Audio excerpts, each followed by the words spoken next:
Right now, 70 years ago today, the invasion of Normandy was well underway. The D-Day landings had started, and it was the beginning of the end for Nazi rule in Europe. Joining us now to discuss the enduring interest of this monumental event is Rodney Hilton-Brown. He is founder of the War Museum and an Army veteran himself. Thank you very much for being here, sir. My pleasure. What is it about the D-Day landings that continues to fascinate people? There were a lot of things that went on in World War II. This was just one of them. It was not just the courage of our troops, but it was also the riskiness of the invasion itself. It was almost canceled because of the bad weather. The waves were 7 feet high, which swamped and sank a lot of the tanks going into the beachhead. So it was very risky and very dangerous physically and weather-wise. So when those troops came out of the LSTs, they could... Which is these are the landing craft, yeah. They could hear the German machine gun bullets bouncing off the ramp, and when the ramp went down, many of them were killed before they even got out of the boat. Then they jumped into a water that was red with the blood of their fallen comrades, literally swam through dead bodies to get to the beach, and then climbed over more of their comrades' dead bodies to get up to the beach wall so that they could take a shot back at the Germans. So the sheer courage was beyond description. Well, I mean, it sounds horrific. Do people really appreciate that, how horrific landing on those beaches was? I know that people often point to Utah as the really Utah and Omaha beaches, which were the really tough ones. Both the Americans landed on both those, and the other teams were on other beaches. People do appreciate that now. There was a time when they didn't appreciate it because the old vets don't like to talk about what they went through in combat. It just brings back too many bad memories for them. But gradually their story began to come out and be known, and that's why we now know them and call them as the greatest generation. Yeah, they really did remarkable stuff. Now, you are the founder of the War Museum, which is just up Manhattan Island here in New York City. You started collecting war memorabilia when you were 8. What got you into that? I know. When I was 8, I collected lots of ridiculous stuff.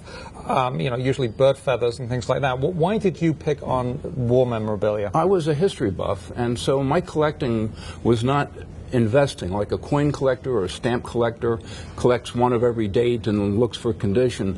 I collected pieces of history because I just had an interest in history, and so I like to collect pieces that had a story, tattered battle flags that were there.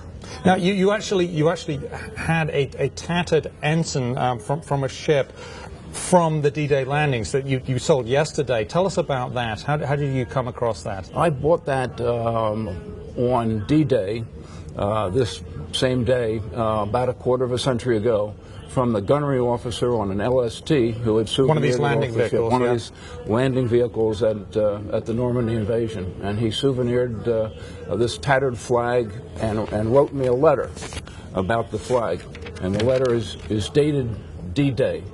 And it says, this tattered ensign, the stripes have snapped off, but still deserves the respect of all other national flags of our country. So that old vet knew the importance of that flag. Yeah, that must be very close to your heart, and we think of back in the Pacific Theater, the Iwo Jima monument of the flag being pushed up.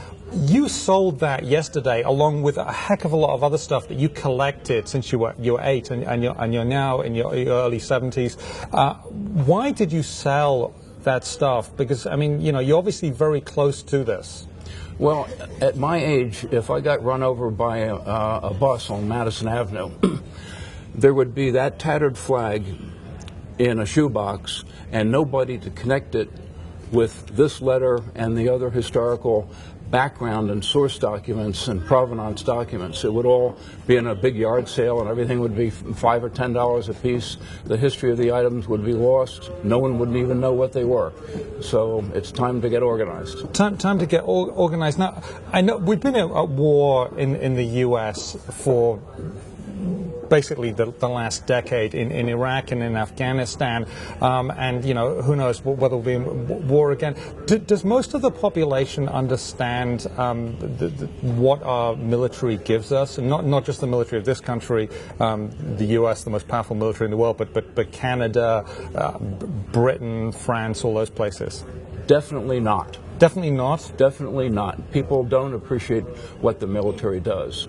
And that's because they're not really told what the military does. The military is the way they're treated after they get home. We've been reading about in the newspapers with the VA scandal. And that's the Veterans Administration, terrible. Yes. And this has been widely known in Washington by everybody. And these fellows that put those vets on waiting lists, we're not putting them on waiting lists. They were putting on lists to die. They're nothing more than a bunch of bureaucratic Eichmanns in American uniform. Okay, well, let's hope Washington gets the message. And on this D-Day, we salute your service, sir, in the Army. And I would suggest everyone goes and buys a soldier, an airman, a Marine a drink today.